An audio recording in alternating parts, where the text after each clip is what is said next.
Здравейте! Казвам се Кристина Йоскова-Григорова и се обучавам в курса за йога преподавател 300 часа. В това видео ще ви представя част от практиката по Кайваля Дама, класическата практика, която работи изключително добре за стимулацията на нервус вагус.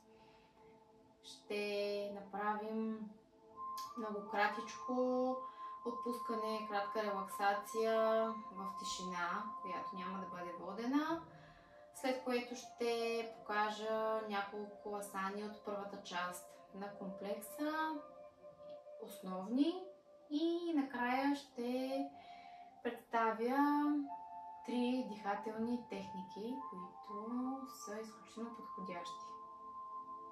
Започваме като се отпускаме в шавасана.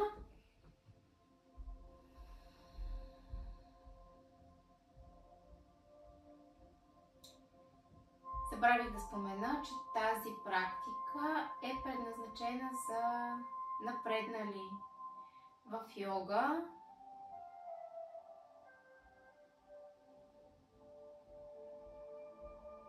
Отпускаме цялото тяло, наместваме.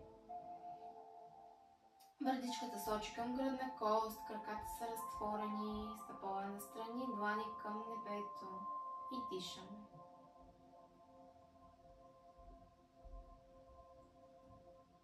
Фокусираме ума, изключваме всичко ненужно.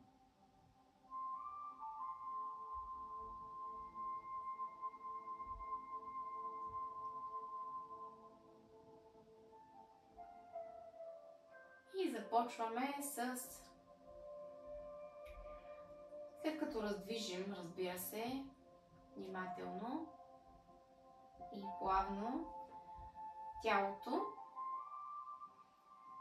и направим няколко усуквания в двете страни.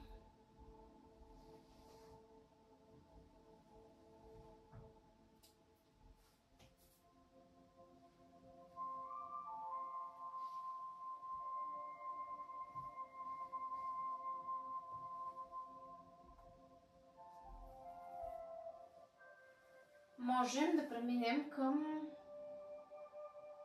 комплекса от асани, който включва трите основни свещ риба и рао и някои спомагателни, които ще ни помогнат да влезем в тях, като накрая ще завършим с позата по ум или майорасана. Започваме с арда халасана, това е полурао, като тигаме краката, стъпалата са успоредни на тавана. Оставаме така.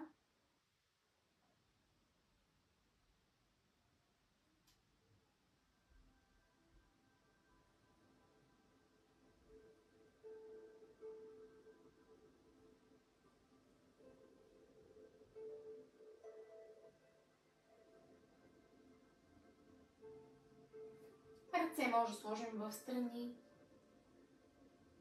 на тялото.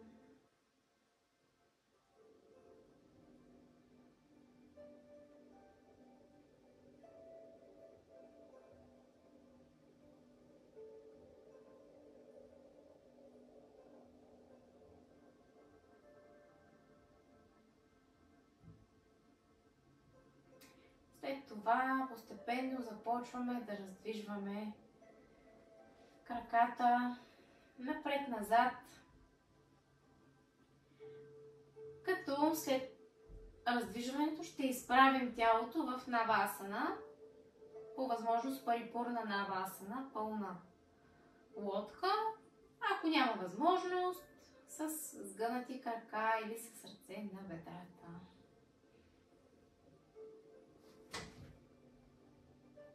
Изправяме и задържаме.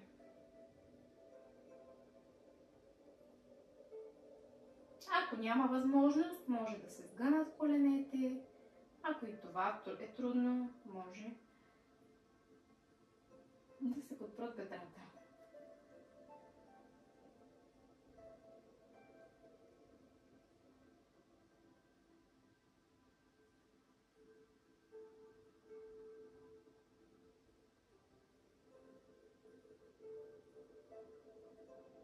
Гърбът е изправен. След като усетим хубаво загряване в тялото, може да пуснем малко надолу.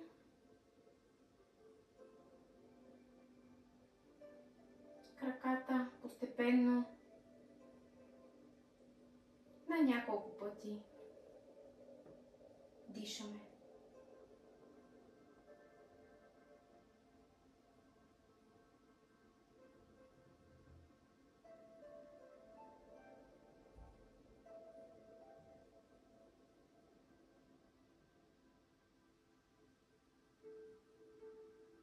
И отпускаме в шавасана за няколко дихания.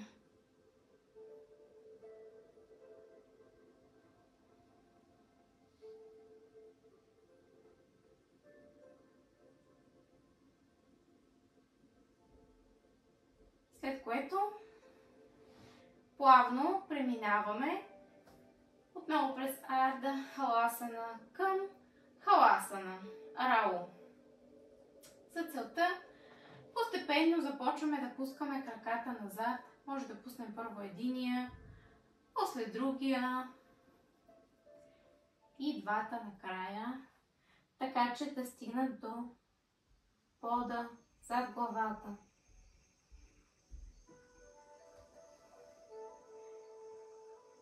След като изпънем максимално, пърдичката трябва да влезе в гръдната кост.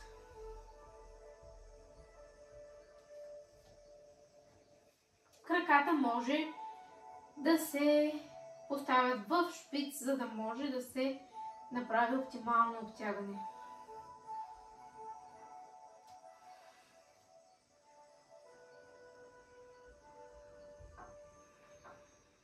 Ръцете може да са горе.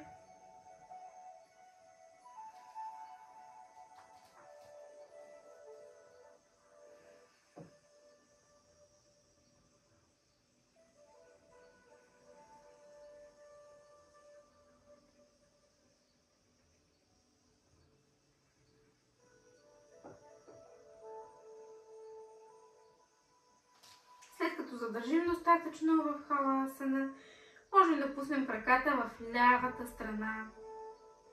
Ръцете в страни, ляв крак, нагоре и назад и десен. Изпъваме колкото е възможно назад, след което главата отива леко надясно и можем да пуснем двата крака до ляво ухо.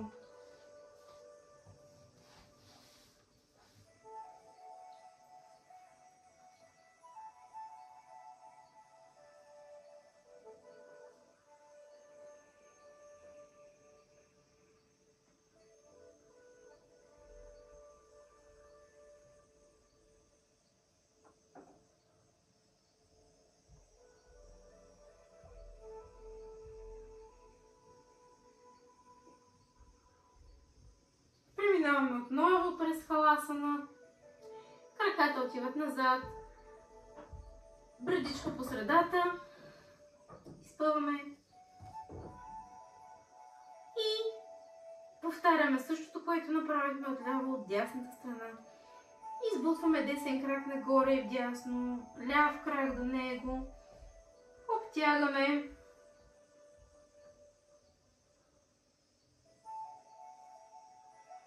След което завъртаме главата наляво и пускаме дясно и ляво коляно от дясната страна до дясно.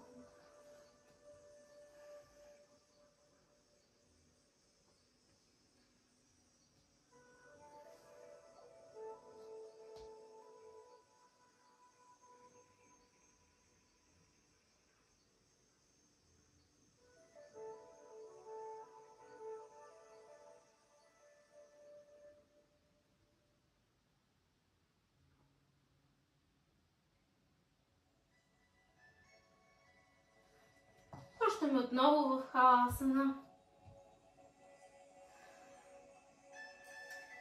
Задържаме малко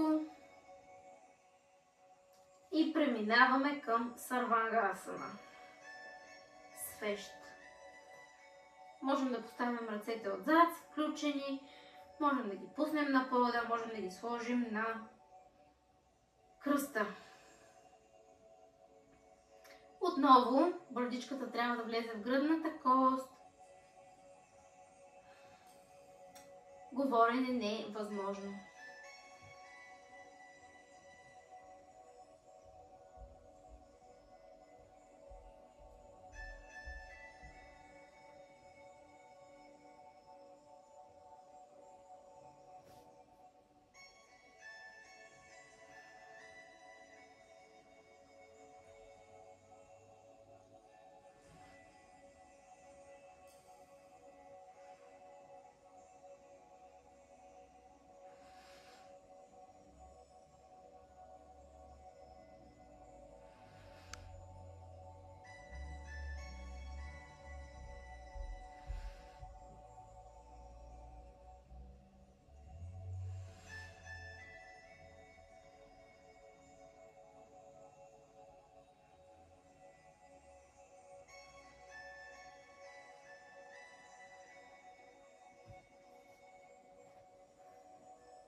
Пускаме плавно, един по един краката и се подготвяме за Сето Бандасана.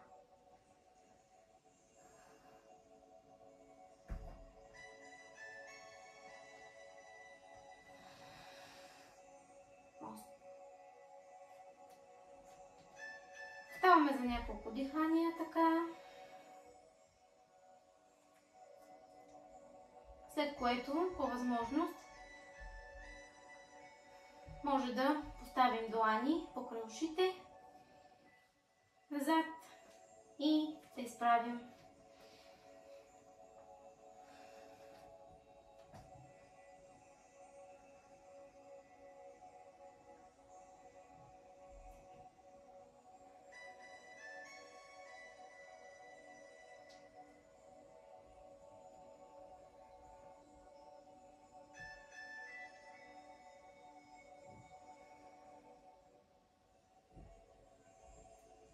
Отпускаме плавно в шавасана за няколко дихания да успокоим дишането.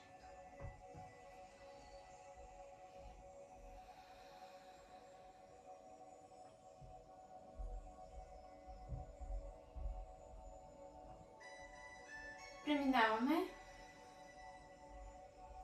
към поза риба, матясана, която можем да изпълним с изпънати напред крака и длани под бедрата или краката да бъдат в падмасана, лотос, както е възможно. При изпълнение в лотос първо поставяме краката на пода. Хубаво е коленете да са на пода също. Поставяме длани около главата и изпъваме главата. Хващаме подилата и изпъваме.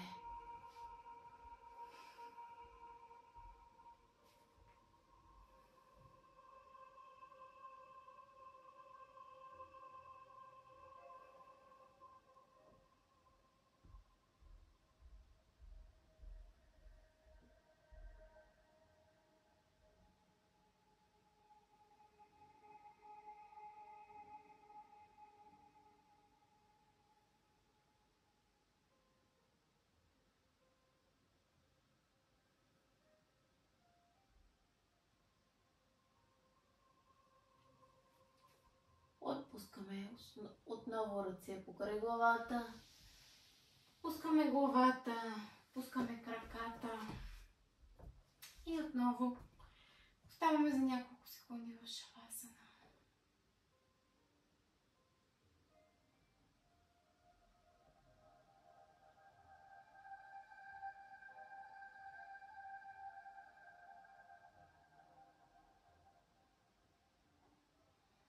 Преминаваме към подготовка за майорасана. Позата паун. оставаме в поза котка, като марджарясана, като обръщаме в последствие длани навътре към нас. И започваме по същия начин с огъване на гръбнака назад и напред, да разтягаме китките, като подготвяме тялото за майорасана.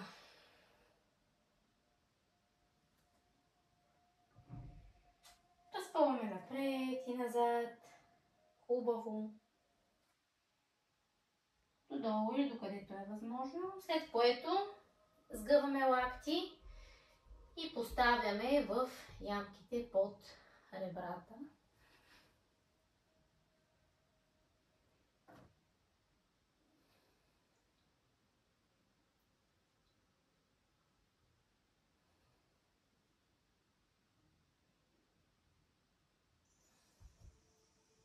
Отпускаме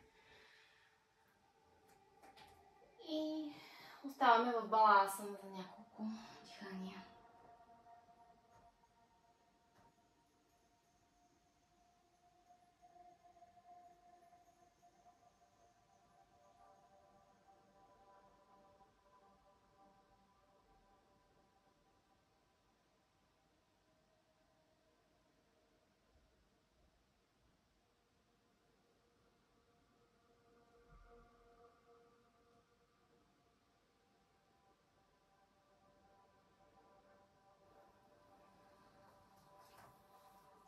Това беше частичния комплекс по Кайваля Дама, който исках да ви представя. Сега ще преминем към дихателните практики. Заставаме в удобна поза, сидхасана, сукхасана, падмасана, както е удобно. И ще започнем с Капалабати. Това е едно много полезно, изчистващо дишане. То се осъществява през диафрагмата, като основният момент, на който наблягаме, е самото издишване. То се случва рязко през диафрагмата в началото. Може да поставим ръка тук върху корема, за да усетим самото дишане, как се случва. Рязко издишваме, стягаме диафрагмата. Когато сме в падмасана, автоматично мула банда е активирана, т.е. няма нужда да стягаме долу, но ако сме в сидхасана, е хубаво да обърнем внимание на мула банда, като стегнем леко тазовото дъно. Хубаво е, когато изпълняваме Капалабати, брадичката също да е наведена леко към гръдната кост, като по този начин загатваме за Джаландара банда. Лява ръка, всъщност и двете ръце могат да бъдат в Джнана мудра, а дясна ръка може също така да бъде поставена тук, за да се усеща как се случва издишването. И така вдишваме и издишваме изцяло, след което започваме рязко през диафрагмата 3 цикъла по 50 броя Капалабати.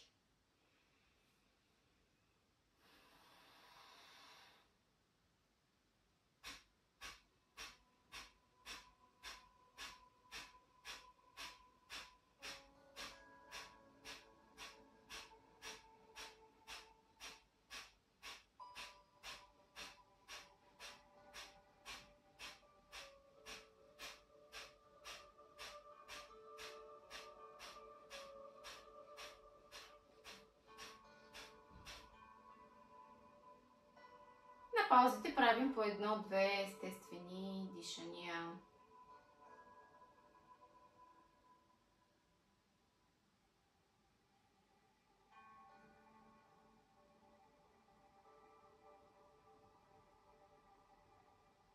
вдишването става естествено. Когато издишаме рязко, вдишването се случва от само себе си.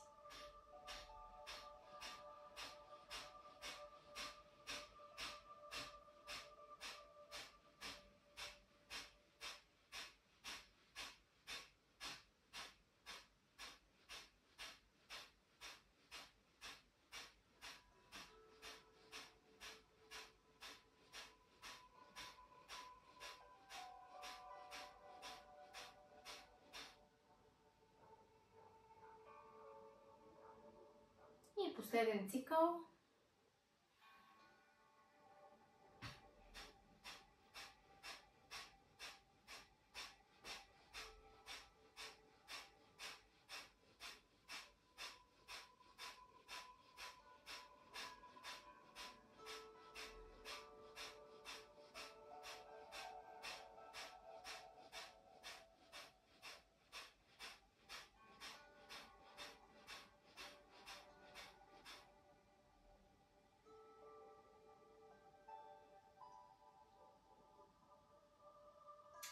Регулираме дишането, след което преминаваме към брамари за напреднали.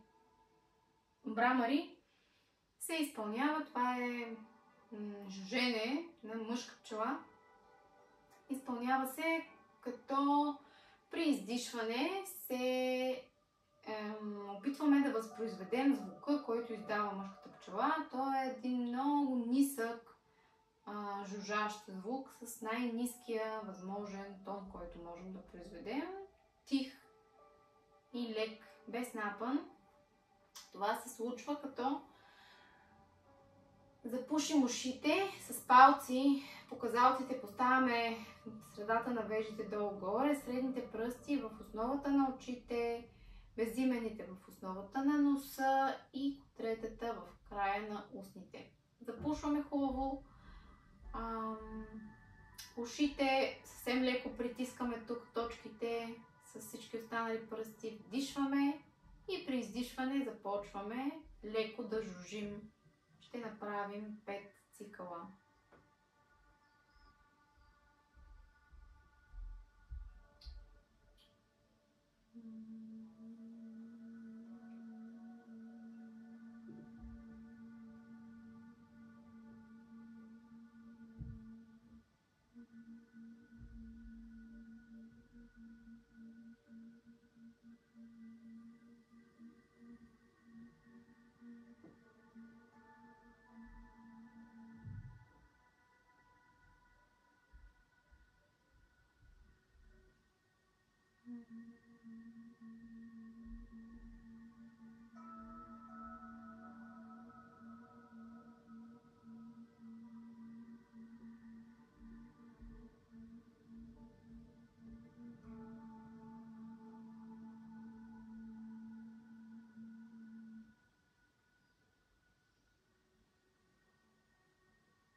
Правим няколко спокойни дихания, отваряме очи. Можем да натъркаме длани и с топлината да поставим на очите и така да отворим, за да е по-плавно и нежно преминаването. След като отворим очи, можем да направим и последното дишане за днес. Можем, ако сме в Падмасана, можем да сменим краката. Ако сме в Сидхасана също, може да останем, както е удобно. Последното дишане за днес е Шитали. То се изпълнява в отново при Падмасана, активирана Мула Бандha.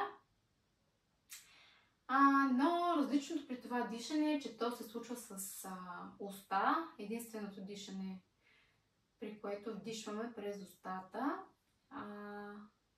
Отново можем да поставим ръце в Джнана мудра. Вдишването се осъществява, като езика се изкарва навън във формата на фония и вдишваме през езика. Вдишваме максимално тихо, така че да не се чува никакъв звук. След което прибираме езика и издишваме хубаво рязко до края надолу. Ще направим също 5 цикъла.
И така, това приключваме нашата практика за днес. Благодаря ви много. Намасте!